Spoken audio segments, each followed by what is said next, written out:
And Samuel died, and all the Israelites were gathered together, and lamented him, and buried him in his house at Ramah. And David arose, and went down to the wilderness of Paran. And there was a man in Maon, whose possessions were in Carmel, and the man was very great, and he had 3,000 sheep, and 1,000 goats, and he was shearing his sheep in Carmel. Now the name of the man was Nabal, and the name of his wife Abigail. And she was a woman of good understanding, and of a beautiful countenance. But the man was churlish and evil in his doings, and he was of the house of Caleb. And David heard in the wilderness that Nabal did shear his sheep. And David sent out 10 young men. And David said unto the young men, Get you up to Carmel, and go to Nabal, and greet him in my name.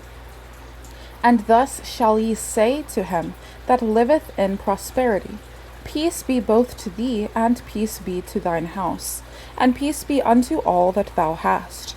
And now I have heard that thou hast shearers. Now thy shepherds which were with us, we hurt them not, neither was there aught missing unto them. All the while they were in Carmel. Ask thy young men, and they will show thee. Wherefore let the young men find favor in thine eyes, for we come in a good day. Give, I pray thee, whatsoever cometh to thine hand, unto thy servants, and to thy son David. And when David's young men came, they spake to Nabal according to all those words in the name of David, and ceased. And Nabal answered David's servants, and said, Who is David? And who is the son of Jesse? There be many servants nowadays that break away every man from his master. Shall I then take my bread, and my water, and my flesh that I have killed, for my shears, and give it unto men, whom I know not whence they be? So David's young men turned their way, and went again, and came and told him all those sayings. And David said unto his men, Gird ye on every man his sword. And they girded on every man his sword. And David also girded on his sword. And they went up after David about 400 men, and 200 abode by the stuff. But one of the young men told Abigail, Nabal's wife, saying, Behold, David sent messengers out of the wilderness to salute our master, and he railed on them. But the men were very good unto us, and we were not hurt, neither missed we anything, as long as we were conversant with them, when we were in the fields. They were a wall unto us by night and day, all the while we were with them keeping the sheep. Now therefore know and consider what thou wilt do, for evil is determined against our master, and against all his household. For he is such a son of Belial, that a man cannot speak to him.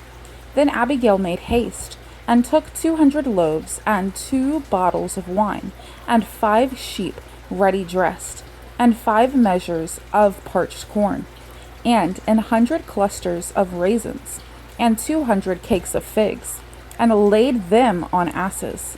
And she said unto her servants, Go on before me, behold, I come after you. But she told not her husband Nabal. And it was so, as she rode on the ass, that she came down by the covert on the hill. And behold, David and his men came down against her, and she met them. Now David had said, Surely in vain have I kept all that this fellow hath in the wilderness, so that nothing was missed of all that pertained unto him. And he hath requited me evil for good. So and more also do God unto the enemies of David, if I leave of all that pertain to him by the morning light any that pisseth against the wall. And when Abigail saw David, she hasted, and lighted off the ass, and fell before David on her face, and bowed herself to the ground, and fell at his feet, and said, Upon me, my lord, upon me let this iniquity be. And let thine handmaid, I pray thee, speak in thine audience, and hear the words of thine handmaid. Let not my lord, I pray thee, regard this man of Belial, even Nabal, for as his name is, so is he. Nabal is his name, and folly is with him. But I, thine handmaid, saw not the young men of my Lord, whom thou didst send. Now therefore, my Lord, as the Lord liveth, and as thy soul liveth, seeing the Lord hath withholden thee from coming to shed blood, and from avenging thyself with thine own hand, now let thine enemies, and they that seek evil to my Lord, be as Nabal. And now this blessing which thine handmaid hath brought unto my Lord, let it even be given unto the young men that follow my Lord. I pray thee, forgive the trespass of thine handmaid, for the Lord will certainly make my Lord a surer house, because my Lord fighteth the battles of the Lord, and evil hath not been found in thee all thy days. Yet a man is risen to pursue thee, and to seek thy soul. But the soul of my Lord shall be bound in the bundle of life with the Lord thy God. And the souls of thine enemies, them shall he sling out, as out of the middle of a sling. And it shall come to pass, when the Lord shall have done to my Lord according to all the good that he hath spoken concerning thee, and shall have appointed thee ruler over Israel, that this shall be no grief unto thee, nor offense of heart unto my Lord, either that thou hast shed blood causelessly, or that the Lord hath avenged himself. But when the Lord shall have dealt well with my Lord, then remember thine handmaid. And David said to Abigail, Blessed be the Lord God of Israel, which sent thee this day to meet me. And blessed be thy advice, and blessed be thou, which hast kept me this day from coming to shed blood, and from avenging myself with mine own hand. For in very deed, as the Lord God of Israel liveth, which hath kept me back from hurting thee, except thou hadst hasted and come to meet me, surely there had not been left unto Nabal by the morning light any that pisseth against the wall. So David received of her hand that which she had brought him, and said unto her, Go up in peace to thine house. See, I have hearkened to thy voice, and have accepted thy person. And Abigail came to Nabal, and behold, he held a feast in his house, like the feast of a king. And Nabal's heart was merry within him, for he was very drunken. Wherefore she told him nothing, less or more, until the morning light. But it came to pass in the morning, when the wine was gone out of Nabal, and his wife had told him these things, that his heart died within him, and he became as a stone. And it came to pass about 10 days after, that the Lord smote Nabal, and he died. And when David heard that Nabal was dead, he said, Blessed be the Lord, that hath pleaded the cause of my reproach from the hand of Nabal, and hath kept his servant from evil. For the Lord hath returned the wickedness of Nabal upon his own head. And David sent and commanded with Abigail to take her to him to wife. And when the servants of David were come to Abigail to Carmel, they spake unto her, saying, David sent us unto thee, to take thee to him to wife. And she arose, and bowed herself on her face to the earth, and said, Behold, let thine handmaid be a servant to wash the feet of the servants of my Lord. And Abigail hasted, and arose, and rode upon an ass, with 5 damsels of hers that went after her. And she went after the messengers of David, and became his wife. David also took Ahinoam of Jezreel, and they were also both of them his wives. But Saul had given Michal his daughter, David's wife, to Phalti, the son of Laish, which was of Galim. And the Ziphites came unto Saul to Gibeah, saying, Doth not David hide himself in the hill of Hashilah, which is before Jeshimon? Then Saul arose and went down to the wilderness of Ziph, having 3,000 chosen men of Israel with him, to seek David in the wilderness of Ziph. And Saul pitched in the hill of Hashilah, which is before Jeshimon, by the way. But David abode in the wilderness, and he saw that Saul came after him into the wilderness.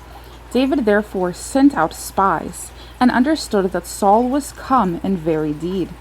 And David arose, and came to the place where Saul had pitched. And David beheld the place where Saul lay, and Abner the son of Ner, the captain of his host, and Saul lay in the trench, and the people pitched round about him. Then answered David and said to Ahimelech the Hittite, the Abishai the son of Zeruiah, brother to Joab, saying, Who will go down with me to Saul to the camp? And Abishai said, I will go down with thee. So David and Abishai came to the people by night, and behold, Saul lay sleeping within the trench, and his spear stuck in the ground at his bolster. But Abner and the people lay round about him. Then said Abishai to David, God hath delivered thine enemy into thine hand this day. Now therefore let me smite him, I pray thee, with the spear even to the earth at once, and I will not smite him the second time. And David said to Abishai, Destroy him not, for who can stretch forth his hand against the Lord's anointed, and be guiltless? David said furthermore, As the Lord liveth, the Lord shall smite him, or his day shall come to die, and he shall descend into battle and perish. The Lord forbid that I should stretch forth mine hand against the Lord's anointed. But I pray thee, take thou now the spear that is at his bolster, and the cruse of water, and let us go. So David took the spear and the cruse of water from Saul's bolster, and they gat them away, and no man saw it, nor knew it, neither awaked, for they were all asleep, because a deep sleep from the Lord was fallen upon them. Then David went over to the other side, and stood on the top of an hill afar off, a great space being between them. And David cried to the people and to Abner the son of Ner, saying, Answerest thou not, Abner? Then Abner answered and said, Who art thou that criest to the king? And David said to Abner, Art not thou a valiant man? And who is like to thee in Israel? Wherefore then hast thou not kept thy lord the king? For there came one of the people in to destroy the king thy lord. This thing is not good that thou hast done. As the Lord liveth, ye are worthy to die, because ye have not kept your master, the Lord's anointed. And now see where the king's spear is, and the cruse of water that was at his bolster. And Saul knew David's voice, and said, Is this thy voice, my son David? And David said, It is my voice, my lord, O king. And he said, Wherefore doth my lord thus pursue after his servant? For what have I done? Or what evil is in mine hand? Now therefore I pray thee, let my lord the king hear the words of his servant. If the Lord have stirred thee up against me, let him accept an offering. But if they be the children of men, cursed be they before the Lord. For they have driven me out this day from abiding in the inheritance of the Lord, saying, Go serve other gods. Now therefore let not my blood fall to the earth before the face of the Lord. For the king of Israel is come out to seek a flea, and when one doth hunt a partridge in the mountains. Then said Saul, I have sinned. Return my son David, for I will no more do thee harm, because my soul was precious in thine eyes this day. Behold, I have played the fool, and have erred exceedingly. And David answered and said, Behold the king's spear, and let one of the young men come over and fetch it. The Lord render to every man his righteousness, and his faithfulness. For the Lord delivered thee into my hand today. But I would not stretch forth mine hand against the Lord's anointed. And behold, as thy life was much set by this day in mine eyes, so let my life be much set by in the eyes of the Lord, and let him deliver me out of all tribulation. Then Saul said to David, Blessed be thou, my son David, thou shalt both do great things, and also shalt still prevail. So David went on his way, and Saul returned to his place.